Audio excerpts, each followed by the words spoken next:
بشید. یادتون نره کانال رو سابسکرایب کنید. بدون معطلی بریم تو ویدیو رو شروع کنیم. سلام، امروز اومدیم با اجزای قهوه ساز و نحوه استفاده از قهوه ساز خونگی آشنا بشیم. ممنون میشم اول ویدیو رو لایک کنید و ویدیوی قبلی که در مورد آسیاب قهوه بود با توجه به قهوه سازتون و درجه آسیابش رو من توضیح دادم. حالا امروز میخوایم با اجزای قهوه ساز و نحوه استفاده ازش آشنا بشیم. اول صفحه کنترل قهوه ساز دکمه آن و آف داره. دکمه آن و آف رو میزنیم، نگه میداریم تا قهوه سازمون روشن بشه.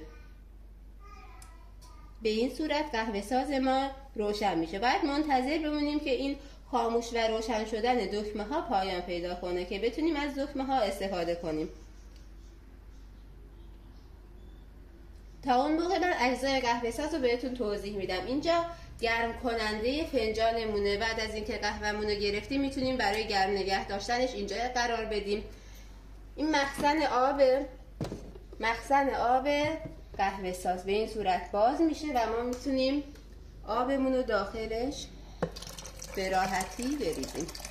تا قسمتی که مکس نوشته فقط آب بریزین، از اون بیشتر نباید بره. به این صورت و یک کمی کج میکنیم و جا میندازیم به قهوه ساز. فقط دقت کنید اینجا یه سیم هست. دقت کنید که این باید صاف باشه، نباید بالاتر قرار بگیره. اینجا شیر بخاره، کنترل بخار. این نازل بخارمونه برای درست کردن فوم شیرمون که برای لاته استفاده میشه. سینی چکه قطره قهوه است. مثلا اینجا سینی داریم و قطره های قهوه داخل این چکه میکنن که بیرون نریزن. بعد از اینکه فنجان رو برداشتیم چند قطره قهوه چکه میکنن. میتونین اینو به این صورت بلند کنین و هر از گاهی شستشو انجام بدین. دکمه ها رو توضیح میدم. دکمه‌ای که فقط یک فنجان عکسش کشیده شده برای تکشات فقط یک فنجان قهوه. دکمه‌ای که 2 تا فنجان برای دابل شات یا همون 2 فنجانه و این یکی برای بخاره، برای که ما فوم شیرمون رو بتونیم بگیریم. حالا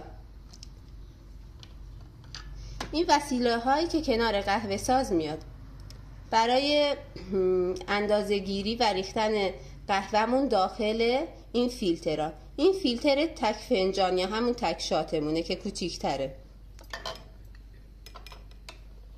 خب زمان اینجا رو نگاه کنید بی زحمت. زمان خاموش روشن شدن دکمه هامون تموم شد. ما از این به بعد میتونیم از دکمه هامون استفاده کنیم. من مثلا میخوام که 2 فنجان قهوه درست کنم، باید از این فیلتر 2 شات استفاده کنم که کمی بزرگتره. به این صورت که این قسمتی که برآمده هست و اینجا که داخل نگه دارنده فیلتر قرار میدم و کمی میچرخونم و قهوه‌مو اینجا داخلش پر میکنم. فقط دقت کنید خیلی نباید پر کنید. این قسمت که مکس نوشته تقریبا 2 میلیمتر 3 میلیمتر باید پایین تر از خود این فیلتر قرار بگیره. خب قهوه‌مونو که من داخل شیشه ریختم برمیدارم. برای 2 شات کافیه که 2 بار این پیمانه رو پر کنید. 1 شات یکم اینجوری تکون میدیم که همه جا یک دست پخش بشه و 2 شات. نباید خیلی زیاد بریزیم. حالا یکم باید تنظیم کنید که خیلی بالا نیاد. نگاه کنید من یکم اینجوری تکون میدم که یک دست پخش بشه. از مکس به هیچ عنوان نگذره و من پیشنهاد میکنم اینو که اینجوری میخوایم فشار بدین سطحش رو صاف کنید، اصلا محکم فشار ندین، چون باعث میشه که فومگیریتون خوب نشه. یکم فشار قهوه‌تون میاد پایین، اصلا قهوه زیادی نمیتونین بگیرین. فقط در حد صاف کردن خیلی کم فشار بدین. و همچنین توی ویدیوهای بعدی میخوام انواع قهوه ها و درجه‌ای که انرژی بهتون میده رو من توضیح بدم. ویدیوهای بعدی رو لطفاً فالو کنید، پیج منو دنبال کنید که بتونید از ویدیوها کامل استفاده کنید. نحوه جا انداختن این نگهدارنده فیلتر به چه صورته؟ از سمت چپ به این صورت، ببخشید نمیدونم این طرف، به این صورت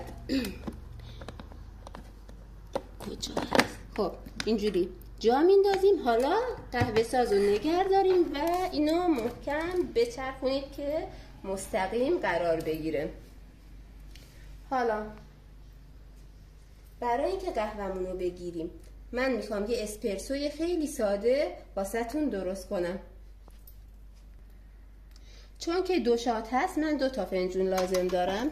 میذارم به این صورت، زیر هر کدوم از این قسمت باید یه فنجون قرار بگیره. فقط کافیه که این دکمه 2 شات رو فشار بدیم.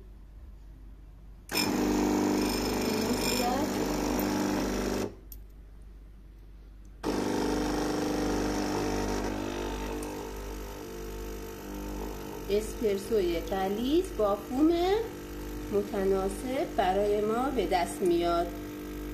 به خاطر چی؟ به خاطر اینکه مقدار قهوه‌ای که داخل فیلتر ریختم و مقدار فشار دادن اون قهوه‌مون خیلی مهمه که ما بخوایم اینجوری اسپرسوی غلیظ با فوم مناسبی رو داشته باشیم.